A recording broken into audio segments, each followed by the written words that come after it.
Sanctifie-toi. Sanctifie-toi. Le péché ouvre des portes aux démons. Porte d'entrée, porte d'entrée, porte d'entrée. Dans ton esprit, tu aimes la parole. Dans ton esprit, tu aimes la prière. Tu aimes l'adoration. Tu aimerais mourir en Christ. Demeurer en Christ. Être humble. Être pur. Ça, tu aimes. Quand tu es dans le secret de ta chambre, c'est ce que tu aimes parce que là, tu es en esprit. Mais quand tu dis Amen, ton âme se manifeste et ton corps se manifeste et tu vois une dualité entre la vie secrète de ta chambre, la vie de l'église et ce que tu es réellement dehors.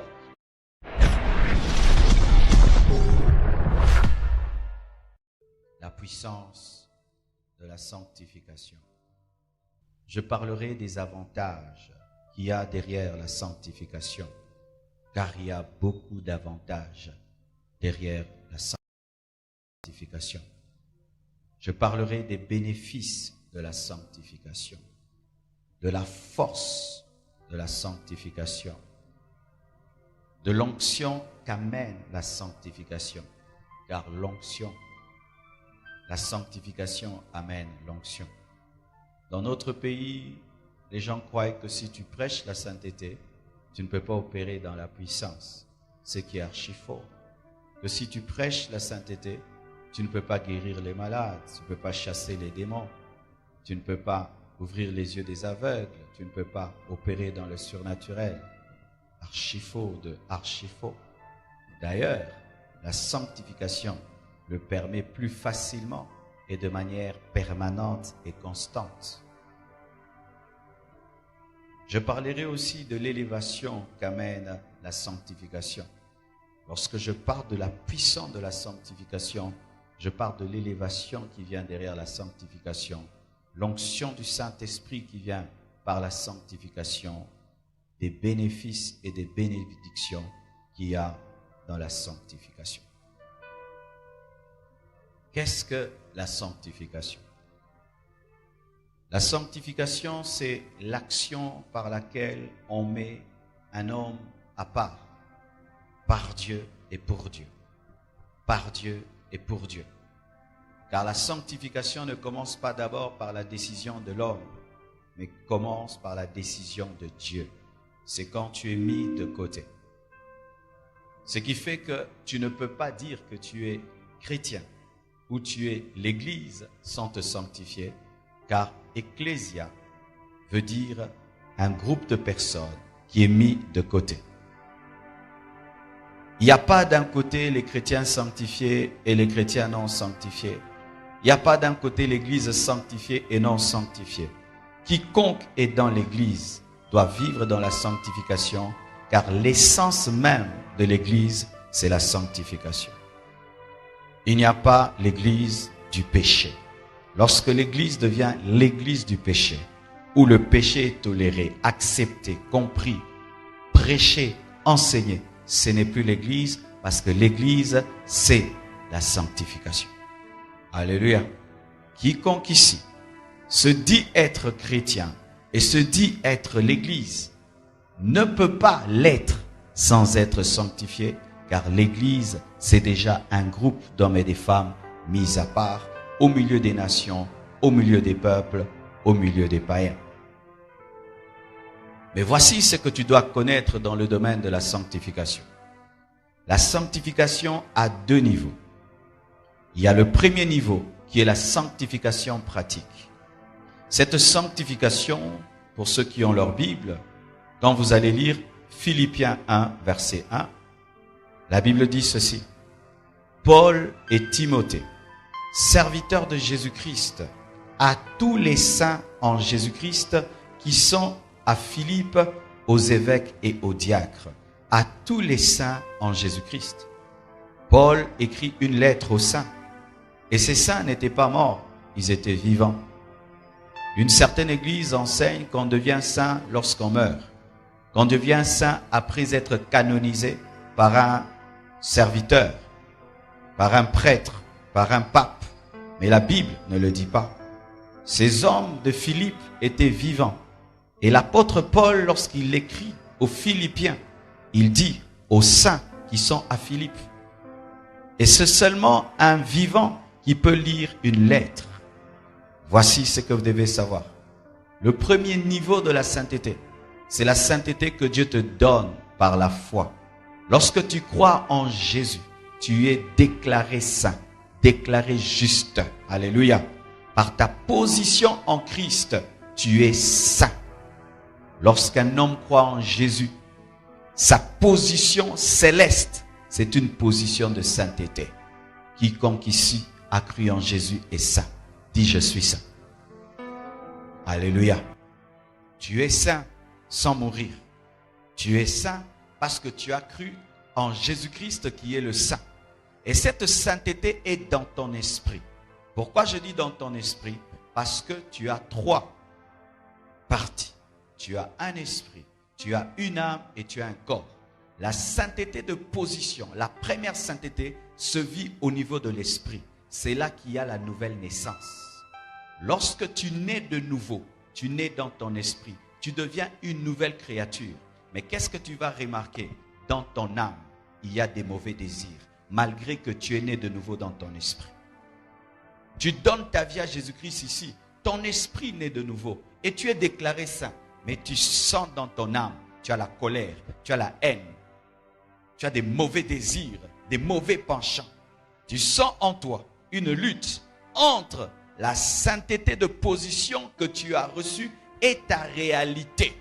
Dans ta réalité, tu sens que tu es toujours mauvais, mais dans l'esprit, tu es transformé. Que faire? Qui a déjà vécu ça?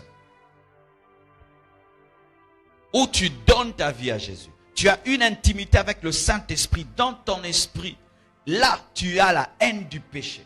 Tu ne supportes pas le mal. Tu ne supportes pas les mauvais désirs. Mais dans ton âme, tu ressens autre chose. C'est là maintenant que tu as besoin de la deuxième sainteté, qu'on appelle la sainteté pratique. C'est la sainteté qui touche l'âme et qui touche le corps, mais qui ne touche pas l'esprit, parce que l'esprit a déjà la première sainteté, la sainteté parfaite, la sainteté par la nouvelle naissance, la sainteté par la foi, la sainteté par la position en Christ qui te déclare saint. Alléluia. Est-ce que vous me suivez? Il convient dans les églises qu'on enseigne sur des choses que nous disons tout le temps vite, vite, vite, vite, mais que tu dois maîtriser et comprendre. Car à la fin des temps, si l'église n'est pas enseignée, vous n'allez pas tenir devant les fausses doctrines. Car je vous dis, il y a des fausses doctrines qui se préparent. Tu ne sauras pas discerner le bien et le mal si tu n'es pas assis dans les Écritures. Certains au milieu de vous, vous recevez Jésus-Christ tout le temps à cause de votre âme, alors que votre esprit est déjà sauvé. Pourquoi? Parce que tu ne sais pas qu'il y a la sainteté de l'esprit et la sainteté de l'âme. Par la sainteté de l'esprit, par la nouvelle naissance, tu es enfant de Dieu. Mais au niveau de ton âme, tu as besoin d'une sainteté pratique. C'est celle dont parle Hébreux 12, verset 14. Que dit Hébreux 12, verset 14? Recherchez la paix avec tous. Ça, c'est au niveau de l'âme. Ce n'est pas au niveau de l'esprit. Et la sanctification. Recherchez la sanctification. Mais Paul a déjà dit que je suis saint. Comment il me dit encore de rechercher la sainteté? C'est la sainteté pratique dans l'âme et dans le corps que je n'ai pas, car j'ai la première, mais pas la deuxième. C'est ainsi que tu sens que le bien que tu veux faire, tu ne sais pas le faire. Le mal que tu ne veux pas faire, c'est celui que tu fais. Dans ton esprit, tu aimes la parole. Dans ton esprit, tu aimes la prière. Tu aimes l'adoration. Tu aimerais mourir en Christ, demeurer en Christ, être humble, être pur. Ça, tu aimes. Quand tu es dans le secret de ta chambre, c'est ce que tu aimes parce que là, tu es en esprit. Mais quand tu dis Amen, ton âme se manifeste et ton corps se manifeste et tu vois une dualité entre la vie secrète de ta chambre, la vie de l'église et ce que tu es réellement dehors. Dois-tu encore recevoir Jésus? Non, tu as déjà Jésus. Mais tu dois permettre à ce qui est dans l'esprit d'entrer dans l'âme et de toucher le corps et sortir. Alléluia. Je sens, j'entends quelqu'un dire comment? Comment? Et c'est là que je parlerai un tout petit peu. La sainteté pratique. La Bible dit, recherchez la paix avec tous. Et la sanctification sans laquelle personne ne verra Dieu. On ne dit pas sans lesquelles personne ne verra Dieu. Tu peux aller au ciel en ayant des ennemis. Français, on est à côté de l'université. Alléluia. La Bible dit, recherchez la paix avec tous et la sanctification sans laquelle c'est qui? C'est la sainteté. Ce n'est pas la paix avec tous. Car même Jésus-Christ n'était pas en paix avec tous. Sinon, on n'allait pas le crucifier. Mais il est allé au paradis. Toi, tu ne dois pas haïr quelqu'un. Mais si on te hait, c'est pas grave. Tu peux aller au ciel même si on te hait. Tu peux aller au ciel même si on te crucifie. Alléluia. Mais toi, tu ne dois pas haïr. C'est pourquoi Jésus a dit, Père, pardonne-leur car ils ne savent pas ce qu'ils font. Mais eux, ils le haïssaient. Mais lui, ne les haïssait pas. Et il est allé au ciel. C'est pourquoi vous ne devez pas quémander la paix. Il y a des gens, jusqu'à ta mort, ils te haïront. Même si tu fais tout, ils te haïront. Ils ont décidé de te haïr. Toi, ne les hais pas. Mais tu auras des ennemis. C'est pourquoi il dit, recherchez autant que cela dépend de vous. Recherchez. Fais tes efforts pour être en paix. Mais si ça ne marche pas, sanctifie-toi. Car c'est ce qui fera que tu verras Dieu. Alléluia. Maintenant, que faire pour ce que j'ai reçu par la foi? Je puisse le vivre dans mon âme et je puisse le vivre dans mon corps. Voici. Ce qui commence par la foi continue par la foi. Ton problème, le voici. Tu as reçu la sainteté dans l'esprit par la foi, mais pour vivre la sainteté dans l'âme, tu crois que c'est par les œuvres. C'est ça ton problème. Tu ne continues pas comme ça a commencé. Donne-moi la main que je te parle. Non, je bénis Dieu. J'ai compris ceci, mes frères.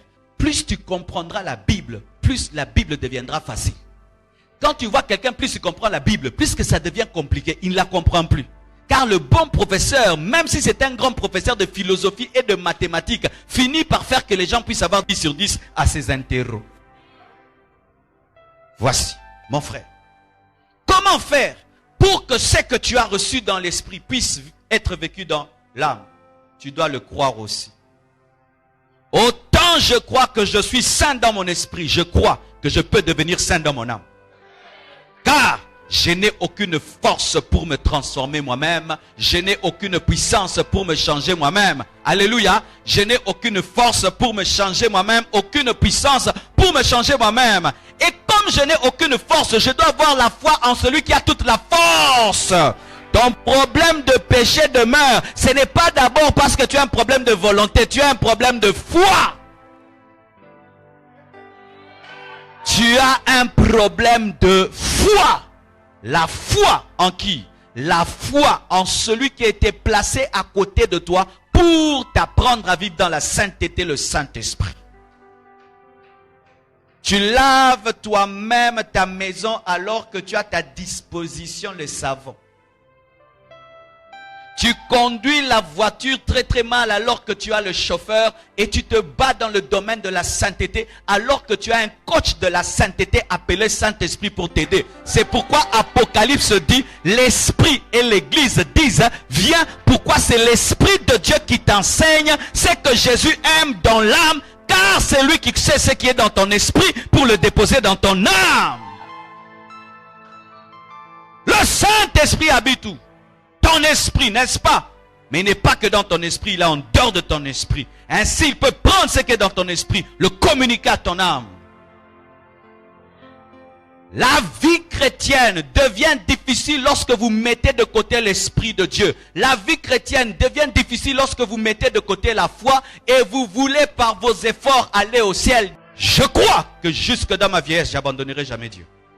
Vous savez, je le dis par quoi? Par la foi. Je ne le dis pas parce que je serai discipliné, je serai concentré, je serai ceci, je prierai un pied en haut. Non, je crois que Dieu m'aidera à conserver le dépôt. Comment? De la même manière que je crois pour aller au ciel en Jésus et je crois en l'œuvre de la croix qui me sauve, je crois aussi que celui qui a commencé cette bonne œuvre en moi l'amènera jusqu'à la perfection, la foi. Et cette foi permet au Saint-Esprit d'amener la vie de Dieu dans mon âme. Ainsi, celui qui était orgueilleux devient humble.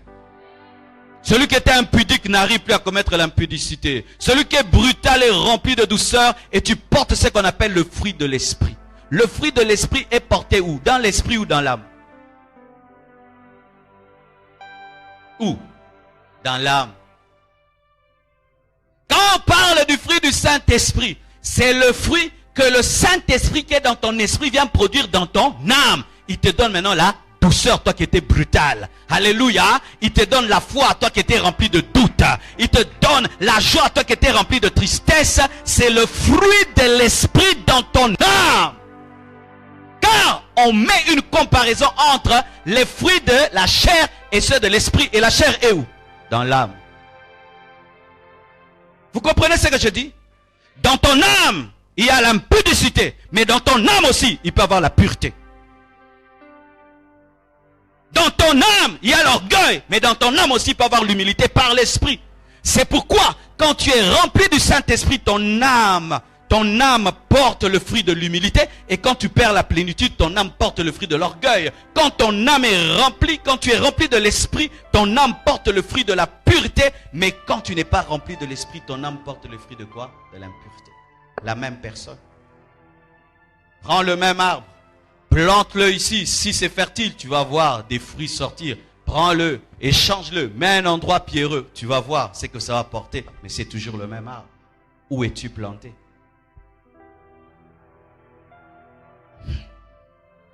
La différence entre toi et celui qui ne tombe pas, ce n'est pas qu'il a un super Jésus-Christ par rapport à toi. Il est plus attaché à Jésus que toi. Tu n'as pas bien compris. La différence entre un arbre qui porte du fruit et celui qui ne porte pas, ce n'est pas la nature, mais c'est la racine. Tu vois, toi, tu es chrétien, tu souffres dans la vie chrétienne, tu as du mal à devenir chrétien, à changer et à être transformé. Mais l'autre, ça fait seulement 2 ans, 3 ans, il est totalement transformé. Pourquoi? Son attachement est plus grand. Il est tellement branché qu'il vit la vie de Jésus. Dites, c'est facile. Est-ce que tu le crois? Ça devient facile. Quand tu dis que la vie chrétienne est difficile, la sainteté est difficile, elle devient difficile. Quand tu dis qu'elle est facile, elle devient facile. Le pouvoir de la vie et de la mort est sur ta langue. Ce que tu confesses, c'est ce que tu deviendras. Je crois que vivre dans la sainteté, c'est facile. C'est facile, c'est facile, c'est facile. Et comme je le dis, je suis en train de créer la foi. Parce que quand je parle, la parole que je dis, avant qu'elle parte, même à 2 mètres, elle revient d'abord dans mes oreilles, elle entre et puis elle nourrit ma foi. Juste dans ma vieillesse, je demeurerai dans la saine doctrine et dans la sainteté. Quand je le dis, ça fait ceci. Mais quand tu dis, je vais abandonner Dieu, je vais abandonner Dieu, il y a trop de tentations. Qu'est-ce que tu dis? As-tu la foi?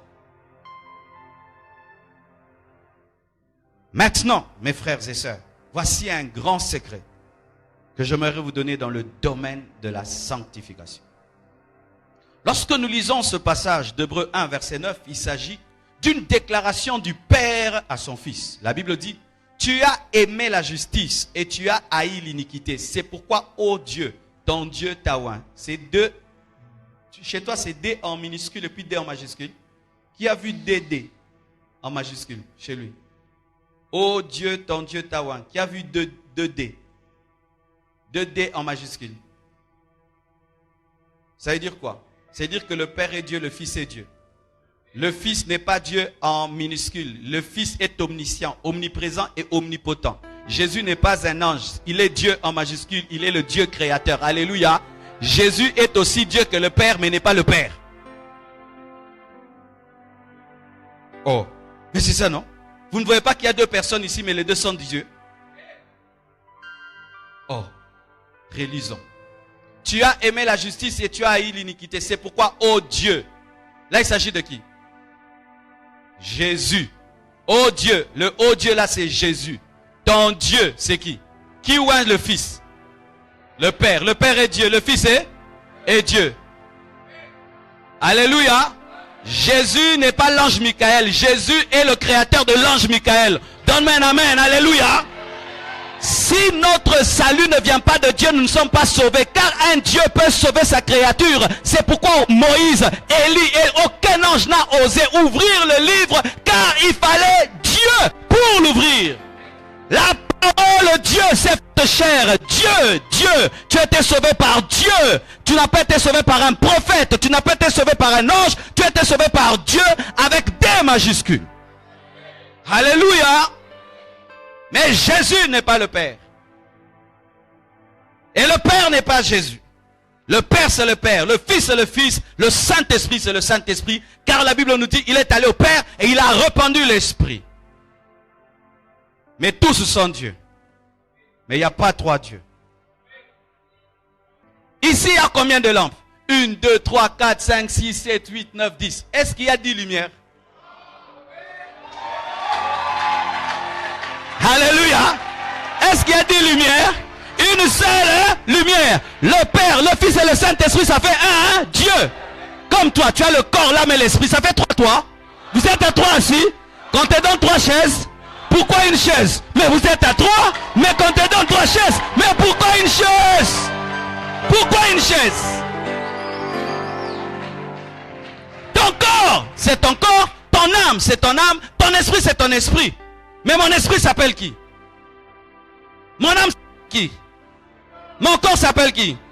Le Père est Dieu. Le Fils est Dieu. Le Saint-Esprit est Dieu. Mais le Saint-Esprit n'est pas Jésus. Jésus n'est pas le Saint-Esprit. Car le Saint-Esprit n'a pas de sang pour verser. Donne-moi la main, donne-moi la main. Si le Père et le Fils, quand Jésus est mort, le trône était vide. Qui régnait sur le monde?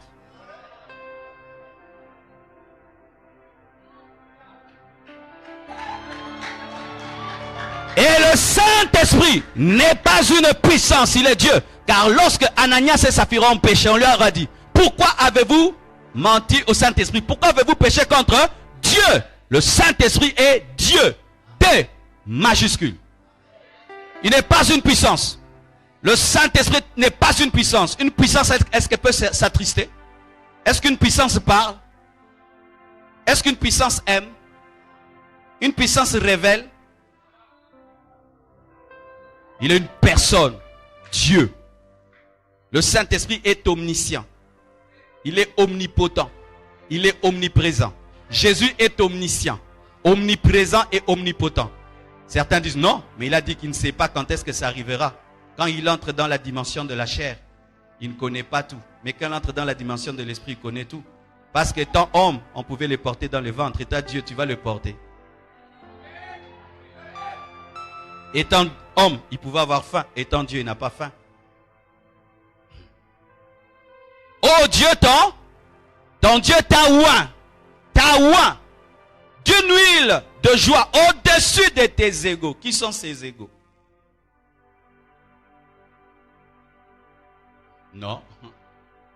Oh Dieu, ton Dieu t'a oint d'une huile de joie au-dessus de tes égaux. 2 catégories de gens entrent là. Il y a les anges et il y a nous. Mais surtout nous, car nous aussi nous sommes fils de Dieu. Écoutez maintenant ceci. L'origine de son onction supérieure à celle des autres, c'est 2 choses. Amour et haine. Dites amour et haine. Voici un grand secret de la sanctification. Aimer et haïr. Dites aimer et haïr. Aimer et haïr. Vous allez remarquer que les gens qui aiment beaucoup haïssent aussi. Si j'aime beaucoup le riz, tu vas voir, je vais beaucoup haïr les foufous. Si j'aime beaucoup la couleur noire, tu vas voir, je vais haïr la couleur blanche. L'amour et la haine sont le secret de la sanctification. J'aimerais vous dire une chose. Ne vous sanctifiez pas parce que vous avez peur. Sanctifie-toi! Tu auras le sida. Il essaye une fois, il n'a pas de sida. 2 fois, il n'a pas de sida. Sanctifie-toi, le péché ouvre des portes démons, porte d'entrée, porte d'entrée, porte d'entrée. Et un jour, il pêche et aucun démon n'entre. Il repêche encore. Ne vous sanctifiez pas parce que vous avez peur d'ouvrir des portes d'entrée aux démons. C'est un bas niveau. Ne vous sanctifiez pas parce que vous recherchez une bénédiction. C'est un bas niveau. Car des fois, Dieu peut t'éprouver pendant 10 ans, il ne te bénit pas. Tu le crains, tu marches dans sa crainte, il ne te donne pas des enfants. Ce n'est pas que tu es pécheur, il t'éprouve comme Abraham. Si votre sanctification provient de désir du matériel, un jour Dieu va t'éprouver. Il te prive le matériel, il te donne le spirituel. Comme les Paul qui avaient le spirituel mais qui n'avaient pas le matériel. Si vous vous sanctifiez parce que vous avez peur d'être sous discipline à l'église, tu pourras commettre un grand péché. Le pasteur ne le saura jamais. Si vous vous sanctifiez, parce que vous ne voulez pas être humilié, un jour tu peux pécher et la honte ne vient pas. Pourquoi tu te sanctifies? Voici le plus haut niveau. Se sanctifier parce qu'on aime. Parce qu'on aime Dieu. Parce qu'on aime Dieu. Parce qu'on ne peut pas attrister le Saint-Esprit. Je bénis Dieu. Un jour, un frère est venu me voir et il m'a dit ça. Il a dit, pasteur, je priais dans tel endroit. Et là-bas, on m'avait appris à me sanctifier pour ne pas ouvrir la porte aux démons. Mais quand je suis venu ici, tu m'as appris à me sanctifier par amour pour Dieu. Car celui qui aime n'ouvrira pas des portes aux démons. Toutes les autres sanctifications, la peur de l'enfer et tout ça sont incluses dans la sanctification par amour. Car lorsque je me sanctifie par amour, même l'enfer, je ne connaîtrai pas l'enfer. La bénédiction viendra dans ma vie. Les portes seront fermées. Mais celui qui se sanctifie pour avoir des choses, parce qu'il a peur de quelque chose, parce qu'il désire quelque chose, parce que la sanctification lui rapporte des choses, un jour, la sanctification ne te rapportera rien. Oh, bien-aimé. J'ai servi Dieu dans des conditions pas possibles, mes frères. Où tu prêches, tu n'as même pas quoi manger. Tu prêches, tu n'as même pas l'argent de transport pour rentrer. Et tu rentres à pied. Et tu as donné un bon message. Dieu est avec toi. Tu sens la plénitude de l'esprit. Je me souviens une fois, j'étais en retraite à Kingabwa, vous vous imaginez. Je finis de prêcher ici à Salongo. Je n'ai même pas le transport pour rentrer. J'ai marché à pied jusqu'à Kingabwa. En état de jeûne. Où tu regardes. La sanctification ne te donne rien. Rien de rien. Sur le plan matériel et financier. Elle te donne la paix avec Dieu. Heureusement qu'on m'avait appris à aimer Dieu. Je pouvais l'abandonner, je vous assure. Combien de fois le diable m'a dit d'abandonner Dieu? Lorsque le ministère passait par des temps difficiles, où tu ne sais même pas payer la maison, payer l'eau et l'électricité, te nourrir, même une fois par jour, tu n'y arrives pas. Heureusement que je l'aimais. Et j'ai dit, si je dois mourir ainsi, et c'est ça ta volonté, tue-moi, mais moi je ne t'abandonnerai pas. Je prêcherai la parole de tout mon cœur. Et je remontais à la chair. Je prêchais comme un homme qui avait tout. Mais je n'avais rien du tout. Pourquoi vous vous sanctifiez? Parce qu'on vous a dit que ça mène en Europe. Pourquoi vous vous sanctifiez? Parce que ça donne le mariage. Oh ma soeur, tu peux être une soeur qui se sanctifie au Tulipe en église. Tu crains Dieu. Aucun frère ne vient. Ils craignent quoi? Ta sainteté. Ils craignent toi. Ils veulent les sœurs charnelles là, qui couchent avant les mariages, ils les épousent vite. Mais toi, qui dis, hey, toi frère, attention, attention, attention, coin, coin, coin, coin. Et puis on dit que tu as l'esprit de célibat. Non, tu as l'esprit de sainteté. Tu as l'esprit de sainteté. Et ma soeur, si tu dois mourir célibataire, parce que tu as refusé de céder ton corps à un homme, meurs célibataire. Meurs célibataire. Mourez célibataire. Vous savez quoi, mes frères? Lorsque tu atteins le niveau d'aimer Dieu, de te sanctifier par amour, rien ne te séparera de lui. C'est ce que Paul dit. Qui nous séparera de l'amour de Dieu? Bien-aimé, quand tu aimes. Regardez ces jeunes filles. Elle est fiancée à un jeune étudiant qui n'a même pas encore fini ses études. Il est en licence et il espère qu'il aura le travail. Mais pendant qu'elle est fiancée à ce jeune étudiant, il y a des grands messieurs, millionnaires et tout le reste qui draguent cette fille. Je vais t'épouser, je vais t'acheter une maison, je vais t'acheter ceci. Est-ce que cette fille reste à côté de ce garçon parce qu'elle a peur qu'il va l'amener en prison? Qu'il va la taper? Qu'est-ce qui garde cette fille? Qu'est-ce qui la garde? Qu'est-ce qui l'empêche de suivre les millions? Qu'est-ce qui l'empêche de tromper ce garçon qui n'a rien? L'amour. L'amour. L'amour. Lorsque seulement un garçon est sûr qu'une fille l'aime, il n'a plus peur de rien. Il sait qu'elle dira non à tout le monde. Et quand l'église aime Jésus, elle dira non au monde, aux démons. Mais tant que nous ne l'aimons pas, mes frères, Tant que nous ne l'aimons pas, peut-être que celui qui te drague n'est pas assez fort. Un autre viendra et tu partiras. Car des fois, certains non, c'est parce que tu n'es pas tenté à ton goût. Ah oui, il y a des tentations à ton goût et à non-goût. Vrai ou faux? Une fille qui dit non, parce que ce sont d'autres étudiants derniers de la classe qui la draguent. Est-ce qu'on va croire ça? Pourquoi tu ne veux pas de cet homme? C'est le dernier de la classe. C'est une bonne raison.